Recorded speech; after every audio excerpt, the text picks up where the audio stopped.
सभी दोस्तों को नमस्कार। मैं रोहित आप सभी का स्वागत करता हूं आपके अपने YouTube channel Rohit study point में। तो साथियों, जितने भी हमारे साथी उत्तर प्रदेश पुलिस कांस्टेबल की परीक्षा में डीवीपीएसटी के लिए पास हुए थे, अब उनके एडमिट कार्ड जारी कर दिए गए हैं डीवीपीएसटी के लिए।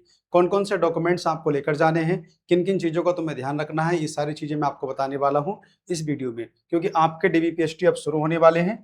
उसके एडमिट कार्ड आज जारी कर दिए गए हैं। सभी डॉक्यूमेंट्स आप रेडी कर लीजिए। अगर एक भी डॉक्यूमेंट्स आपका गलत पाया गया तो आप डिस्क्वालीफाई भी हो सकते हैं।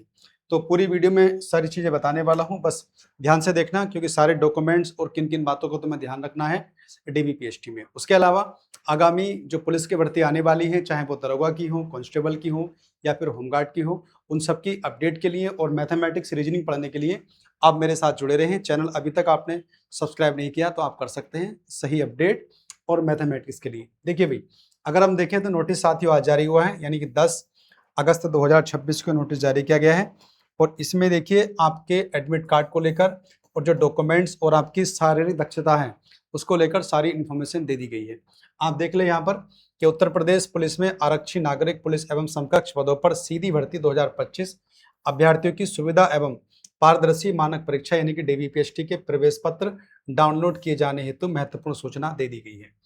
उत्तर प्रदेश पुलिस में आरक्षी नागरिक पुलिस एवं समकक्ष पदों पर सीधी भर्ती 2025 के अंतर्गत 32,679 पदों को भरे जाने हेतु समकक्ष विज्ञप्ति दिनांक निकाली गई थी 31/7/2025 को कि चयन प्रक्रिया के अंतर्गत अभ्यर्थियों की सुविधा एवं मानक परीक्षण हेतु अभ्यर्थियों की अभिलेखों की सुविधा एवं मानक परीक्षण की कार्यवाही प्रदेश के 75 जनपदों में दिनांक 17/8/2026 से शुरू हो रही है। यानी कि उत्तर प्रदेश के जितने भी जनपद हैं 75, सभी में आपके डीवीपीएसटी शुरू होने वाले हैं। कब से शुरू होने वाले हैं? 17/8/2026 से। तो बाकी चीजें आप पढ़ सकते हैं। एडमिट कार्ड डाउनलोड कहाँ से करना है ये कोई बात बताने वाली नहीं है, आप आराम से कर सकते हैं आयोग की वेबसाइट पर जाके। उसके अलावा देख लीजिए आप लोग, यहाँ पर लिखा हुआ है कि अभ्यर्थियों की मतलब कि सुविधा एवं शारीरिक मानक परीक्षण यानी कि डीवीपीएसटी हेतु निर्धारित तिथि क्या है? दिनांक 17/8/2026 से दिनांक 31/8/2026 तक। यानी कि आप अपने डीवीपीएसटी जो होने वाले हैं आपके एडमिट कार्ड में आपकी डेट दे रखी होगी, यानी ये चलने वाले हैं 17 अगस्त से लेकर 31 अगस्त 2026 तक। तो ध्यान रखना, इसी बीच आपको जो डेट दी गई होगी उस डेट पर आपको अपने डीवीपीएसटी यानी कि डॉक्यूमेंट वेरिफिकेशन और जो शारीरिक मापतौल होती है वो आपको करा लेनी है। ठीक है, तो सभी साथी अपना अपना एडमिट कार्ड डाउनलोड कर लें।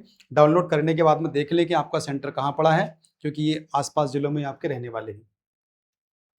उसके अलावा देखिए कुछ शारीरिक अगर दक्षता की बात कर लें परीक्षण की, तो यहाँ पे पुरुष वर्ग के लिए मैं आपको बता दूं कि ऊंचाई की बात करें तो सामान्य एवं अन्य पिछड़े वर्गों और अनुसूचित जाति यानी कि जो यूआर से हैं, ओबीसी से हैं या ईडब्ल्यूएस है या फिर आपको एससी कैटेगरी के पुरुष अभ्यर्थियों के लिए जो ऊंचाई रहेगी 168 सेंटीमीटर रहेगी। यानी आप यूआर से हैं, आप ओबीसी से हैं, ईडब्ल्यूएस हैं या फिर एससी कैटेगरी से हैं, आपकी जो हाइट इसमें मांगी गई है 168 सेंटीमीटर, ध्यान रखिएगा आप लोग। अनुसूचित जनजाति के पुरुषों के लिए जो न्यूनतम ऊंचाई है वो 160 सेंटीमीटर रखी गई है, यानी एसटी वाले साथियों के लिए थोड़ी कम है, उनके लिए 160 है। ये चीजें आपको शुरू में भी बता दी गई थी।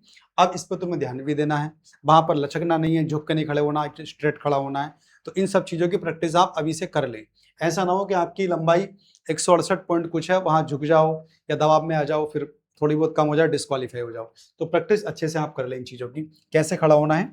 बाकी सीना की बात बताऊं मैं आपको, सामान्य हो चाहे आप ओबीसी से हो, एससी से हो या ईडब्ल्यूएस से हो, के लिए न्यूनतम सीने का माप 79 सेंटीमीटर बिना फुलाए, यानी कि 79 सेंटीमीटर आपका बिना फुलाए चेस्ट होना चाहिए और कम से कम 84 सेंटीमीटर फुलाने पर। और अनुसूचित जनजातियों के लिए 77 सेंटीमीटर बिना फुलाए और फुलाने पर 82 सेंटीमीटर से कम नहीं होना चाहिए। तो ध्यान रखना। और टिप्पणी में दे रखा है कि न्यूनतम 5 सेंटीमीटर सीने का फुलाव अनिवार्य है, यानी कि जो सामान्य चेस्ट होगा आपका, उसके बाद में जो फुलाव के बाद चेस्ट होगा उसमें डिफरेंस आपका 5 सेंटीमीटर का आना चाहिए। तो इसकी भी सभी हमारे बच्चे प्रैक्टिस कर लो अच्छे से। कभी कभी ऐसा होता है कि चेस्ट तो हमारा पूरा होता है लेकिन फुलाव नहीं आ पाता, तो बहुत सारे बच्चे इसमें भी डिस्क्वालीफाई हो जाते हैं। तो इन सब चीज़ों की प्रैक्टिस आप कर ले, क्योंकि एक सप्ताह का समय अभी आपके पास है। जैसे भी आप कोई ट्रेनर हो या जिम भी आपके पास हो तो वहां जाकर एडवाइस ले लो। अगर महिलाओं की बात करें तो महिला अभ्यर्थियों के लिए न्यूनतम शारीरिक मानक निम्नलिखित है। चाहे आप सामान्य से हैं, अन्य पिछड़ा वर्ग हैं, एससी कैटेगरी की महिला अभ्यर्थियों के लिए न्यूनतम ऊंचाई 152 सेंटीमीटर है, यानी महिलाओं के लिए जो हाइट है वो 152 सेंटीमीटर है, तो ये भी ध्यान रखें। उसके अलावा देखिए अनुसूचित जनजातियों की महिला अभ्यर्थियों के लिए न्यूनतम ऊंचाई 147 सेंटीमीटर रखी गई है। वजन की बात करें तो महिला अभ्यर्थियों के लिए न्यूनतम 40 किलोग्राम वजन अनिवार्य है। तो भाई अगर किसी महिला का वजन यानी किन्हीं लड़कियों का वजन अगर 40 किलोग्राम से कम है तो खा पी लो, क्योंकि इतना वजन आपको अनिवार्य है 40 किलोग्राम।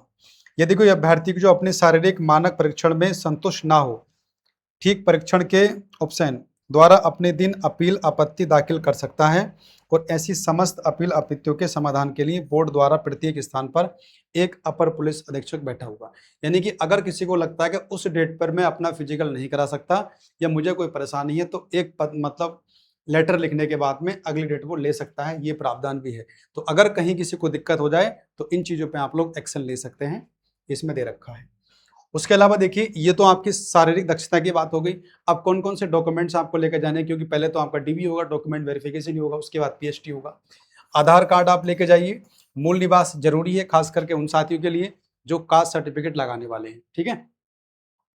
10th और 12th की देखिए एक तो मार्कशीट आती है इनकी, मार्कशीट, और इनके साथ में आपको सनद भी लेकर जानी है। पहले क्या होता, जो बच्चे पहले पास होते थे हमारे समय में, तो मार्कशीट और सनद अलग अलग आती थी, लेकिन अब जो है अब तो दोनों में एक ही आ जाती है। तो इन चीज़ों को लेकर मत घबराना, सर्टिफिकेट और मार्कशीट दोनों आपको लेकर जानी है। जाति की बात करें, जो एससी कैटेगरी के हैं, एसटी कैटेगरी के हैं, तो उनके लिए आप जानते हो कास्ट सर्टिफिकेट अनिवार्य है, उन्हें लेकर ही जाना है। उसके अलावा फोटो लेकर जाने हैं आपको, 8-10 फोटो आप खिंचवा लीजिए, लेटेस्ट फोटो खिंचवा लीजिए आप लोग। ईडब्ल्यूएस और ओबीसी वाले साथी, खास करके ईडब्ल्यूएस के बारे में बता दूं मैं, 1 अप्रैल 2025 से लेकर 30 जनवरी 2026 के बीच में आपका सर्टिफिकेट वगैरह होना चाहिए ओबीसी और ईडब्ल्यूएस के लिए। और एप्लीकेशन फॉर्म जो आपने भरा था, तो ये सारे डॉक्यूमेंट्स आपको लेकर जाने हैं वहां पर, ये सारे वहां पर सबमिट करने हैं, उसी के बाद में आपका डीबी होगा। तो ध्यान रखना साथियों, सारे डॉक्यूमेंट्स वगैरह आप पूरे कर लें।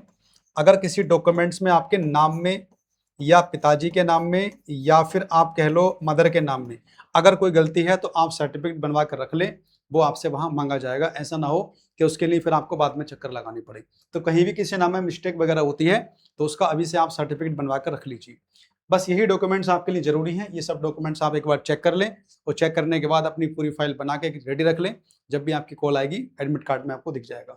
तो बस ये कुछ जानकारी है, क्योंकि आप ये बस इसके बाद आपकी रेस होनी है, रेस के बाद आपका फाइनल, क्योंकि आप जानते हो उत्तर प्रदेश पुलिस भर्तियां बहुत जल्दी पूरी हो रही हैं।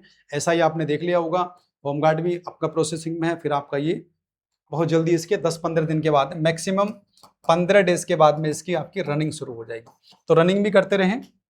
और कट ऑफ आपको बता दूं मैं, जो कट ऑफ लगी है उससे 3-4 क्वेश्चन या 1-2 क्वेश्चन जिनके ज़्यादा भी हैं, तो बस अपने आराम से पूरी मेहनत करते रहें, कहीं ना कहीं चांस रहेगा। और बाकी साथियों आगे जो भर्ती आने वाली हैं उत्तर प्रदेश पुलिस में, चाहे वो दरोगा की हो, कांस्टेबल की हो, होमगार्ड की हो, या किसी भी चीज़ की हो, उसके लिए मैथ्स रीजनिंग पढ़ने के लिए आप लोग मेरे Telegram channel Rohit study point से जुड़ जाएं, यानी इससे आप लोग जुड़ जाइए।